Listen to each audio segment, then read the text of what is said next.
shout out po. Shout out kay Gayus sa Bicolana. Please subscribe po. Gayus sa Bicolana. Ayan. Thank you po. Mabuhay. Shout out. Hello mga kalingap, subscribe nyo po guys sa Bicolana. Salamat. Hello mga kalingap, support po. Jessa Bicolana, isang kalingap partner po na nais ring makatulong sa ating kapwa. Bisita po ng kanyang channel, like, comment, share, and subscribe. Thank you so much mga kalingap. God bless.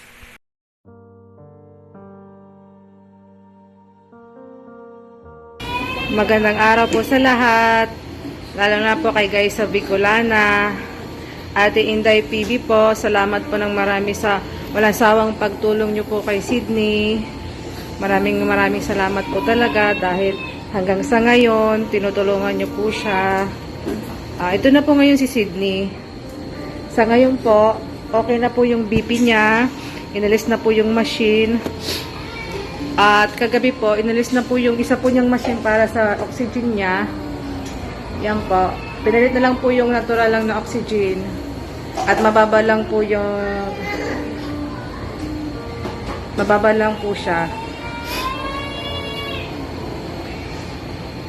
Yan po.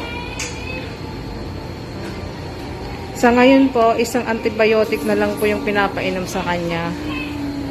At tapos yung iba po, may dehydration salt, vitamins, pang supplement lang po niya.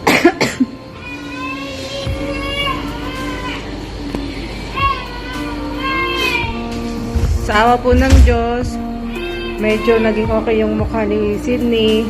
Yan lang po, medyo nagkakasugat-sugat yung labi niya. Dagawa nga po ng malamig po dito sa room na to dahil treatment room po ito. Kaya nilalagyan ko lang po siya ng petrol, ng jelly para hindi po mag-dry yung ano niya. Sa ngayon po, naka-NGT po ulit siya. Mas okay nga po ito.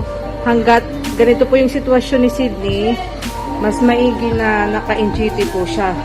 Para po lahat ng pagkain na masustansya, mapapasok lahat sa katawan niya. Tulad niya, may cerebral palsy po siya. Yung movement po ng ulo niya pag pinapakain minsan, baka na isa po yun sa cause ng pagkakasakit niya, na may foreign object daw po sa kanyang baga. Baka yun po yun kasi hindi pa siya marunong mag-balance ng katawan niya. Kaya mas okay po talaga na may NGT siya. Panalangin na lang. Wala naman pong ibang sakit si Sydney. Okay naman po yung mga sa kanya. Okay po yung progress niya. Lahat naman po ng vital signs niya is normal.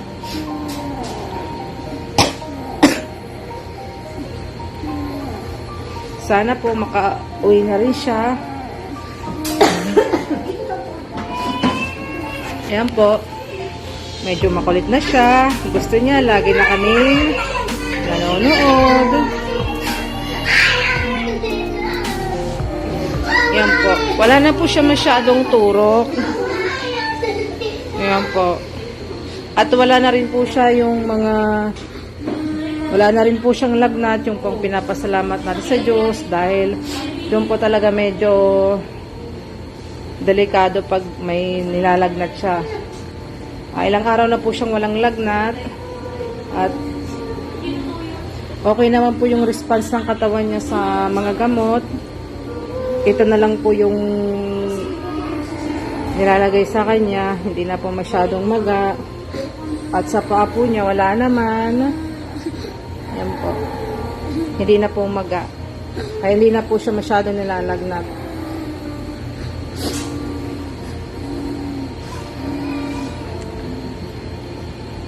Hi, Sydney.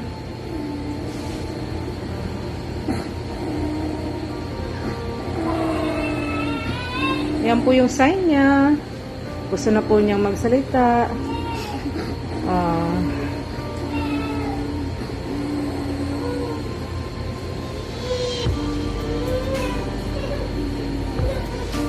Ulitin po, maraming salamat po kay sa Bicolana Vlog, kay Ate Inday PB po, sa walang sawang pagtulong kay Sydney. Malaking bagay na po yun sa pamilya namin. Sobra-sobra po. Sa awa po ng Diyos.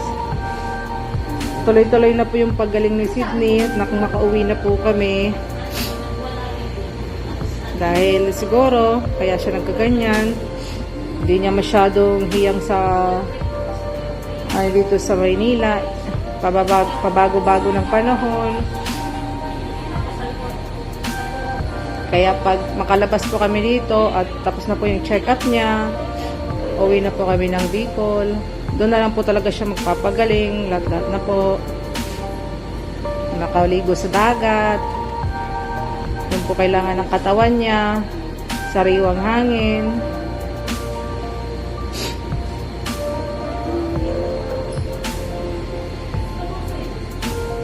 Yan po. Maghihintay po ulit ako ng update ng doc kung ano po, kung makakauwi na po kami o ano pa po ang dapat gawin kay Sydney para matuloy na po siyang gumaling. Pero sa ngayon po, positive po yung mga progress niya. Ito po. Maraming salamat po sa lahat. Bye-bye na ikaw, Sydney. Bye-bye, Sydney. Oh, ayan na. May boses na siya. Salamat po ulit. God bless you all.